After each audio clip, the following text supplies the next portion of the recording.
اعوذ باللہ من الشیطان الرجیم بسم اللہ الرحمن الرحیم رب اشرح لی صدری ویسر لی امری واحلل عقدۃ من لسانی یفقہوا قولی۔ 30 شوال المکرم اسلامی تاریخ۔ حضرت سہیل بن عمرو رضی اللہ تعالی عنہ۔ حضرت سہیل بن عمرو رضی اللہ تعالی عنہ خطیب قریش کے لقب سے مشہور تھے، شاعری میں بھی کمال رکھتے تھے۔ اسلام لانے سے پہلے تمام جنگوں میں تقریر اور شاعری کے ذریعے مشرکین مکہ کو مسلمانوں کے خلاف ابھارتے رہے۔ جب غزوہ بدر میں مسلمانوں کے ہاتھوں قید ہوئے تو حضرت عمر رضی اللہ عنہ نے ان کے سامنے کے 2 دانت توڑنے کی اجازت چاہی تو حضور صلی اللہ علیہ وسلم نے فرمایا، عمر جانے دو، شاید اس کی تقریر اور خطابت اور شاعری تمہارے کام آ جائے۔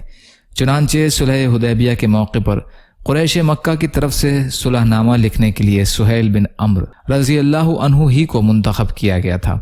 فتح مکہ کے موقع پر ابو جندل کی درخواست پر آپ صلی اللہ علیہ وسلم نے باپ سہیل کی امان دی، لہٰذا آپ صلی اللہ علیہ وسلم کے اس حسن و سلوک سے متاثر ہو کر ایمان میں داخل ہو گئے۔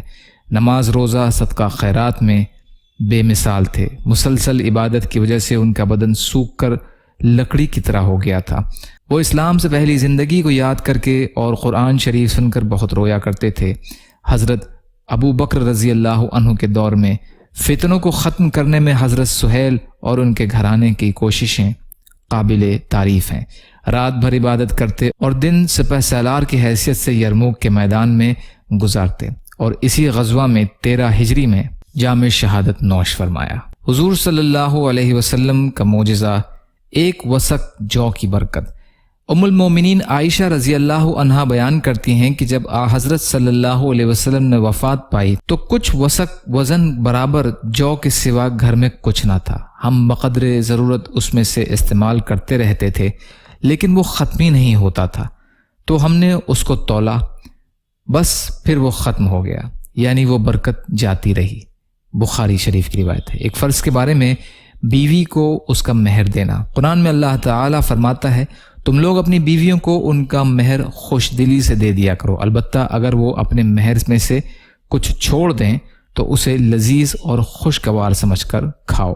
سورہ نساء کی آیت کا ترجمہ ہے یہ۔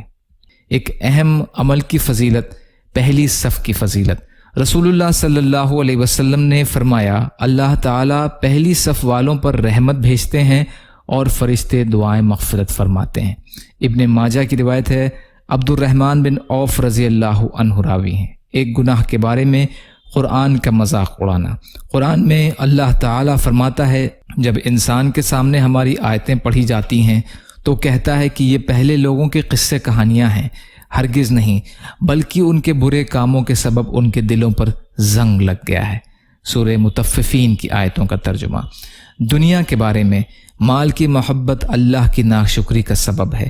قرآن میں اللہ تعالیٰ فرماتا ہے، انسان اپنے رب کا بڑا ہی ناشکرا ہے، حالانکہ اس کو بھی اس کی خبر ہے، اور وہ ایسا معاملہ اس لیے کرتا ہے کہ اس کو مال کی محبت زیادہ ہے۔ سورہ عادیات کی آیتوں کا ترجمہ۔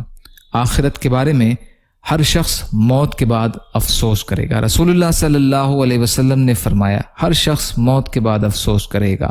صحابہ رضی اللہ عنہم نے عرض کیا، یا رسول اللہ، کس بات پر افسوس کرے گا؟ آپ صلی اللہ علیہ وسلم نے فرمایا، اگر نیک ہے تو زیادہ نیکی نہ کرنے پر افسوس کرے گا، اور اگر گناہ گار ہے تو گناہ سے نہ رکنے پر افسوس کرے گا۔ ترمذی کی روایت ہے، ابو ہریرہ رضی اللہ تعالی عنہ راوی ہیں، یا اللہ ہم سب کو نیکیاں کرنے کی اور گناہوں سے بچنے کی توفیق عطا فرما، آمین۔ طب نبوی سے علاج، بڑی بیماریوں سے حفاظت۔ رسول اللہ صلی اللہ علیہ وسلم نے فرمایا، جو شخص ہر مہینے 3 دن صبح کے وقت شہد چاٹے گا تو اسے کوئی بڑی بیماری نہیں لگے گی۔ ابن ماجہ کی روایت ہے، ابو ہریرہ رضی اللہ عنہ راوی ہیں۔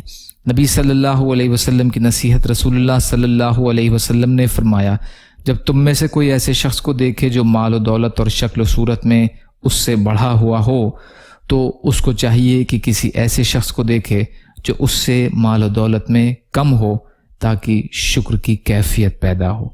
بخاری کی روایت ہے یہ، ابو ہریرہ رضی اللہ عنہ راوی ہیں۔ یا اللہ ہم سب کو کہنے سننے سے زیادہ عمل کی توفیق عطا فرما۔